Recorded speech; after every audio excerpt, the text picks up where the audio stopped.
Thank you, Madam Chairwoman, and welcome, Administrative Wheeler over here. Sorry.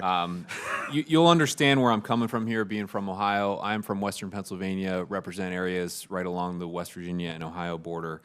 And our part of the country has made incredible contributions over the years to the nation's economy and, I think, national security, from steel production to coal production, glass, all the things that Ohio and Pennsylvania and West Virginia have done. And I think the production of natural gas is the most recent example of that. And where I live, it's everyone from the scientists who figured out this miraculous technology of going more than a mile underground and 2 miles sideways, much of which was developed in our national lab system, by the way. It was a public investment because of how good it is for us.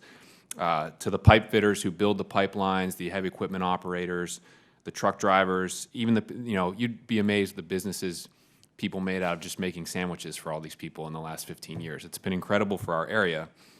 But the thing is that people in Western Pennsylvania know that all of that economic growth rests on one important contribution, which is that we have helped the United States emit less carbon in the last 15 years than it ever did before because of the switch from coal to natural gas. And that's a big part of why the economy will continue demanding this fuel going forward, and that if we do not stop leaking methane and we lose that climate benefit, this entire industry is threatened. It's about the environment, but it's about these people's jobs, all these people that I just mentioned.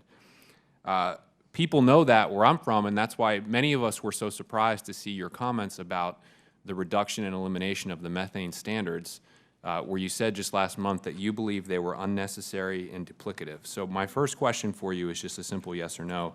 Do you still believe that the methane standards are unnecessary and duplicative? The Obama methane standards, we put forward our own proposal last So you month. you believe that the Obama methane standards were unnecessary and duplicative?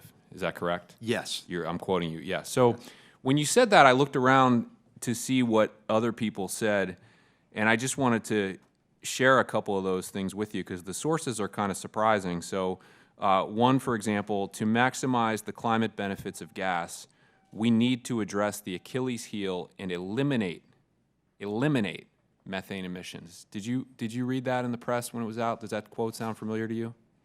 That was Susan Dio, the president of BP. It was no environmental activist. Similarly, we will continue to urge the EPA to retain the main features of the existing methane rule. That came from a spokesman from Exxon. Gretchen Watkins, who runs USA operations for Shell, which is building a huge ethane cracker plant in the middle of my district, said that methane is a big part of the climate problem, and frankly, we can do more than we're already doing. She said, we don't usually tell governments how to do their job, but we're ready to break with that and say, actually, we want to tell you how to do your job.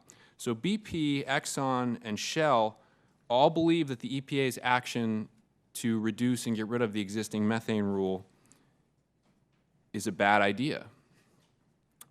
And it sounds like someone else, when they testified in front of the U.S. Senate and said, climate change is real, I'm concerned about it on a level of 8 or 9 out of 10, and that part of the way the EPA was addressing climate change was through their methane program. Do you recognize who said that? It sounds familiar. That was you. I thought so. When you testified to the United States Senate to get this job, you said that the methane program was a crucial part of eliminating greenhouse gases. You have changed, and it threatens the livelihood of people in this industry that I represent. And so I will simply ask you, my time is up, reconsider. These families are depending on this industry and depending on the climate benefits that have come from it. We have to do it the right way. You are on the wrong side of both business and public opinion. Madam Chairwoman, I yield back.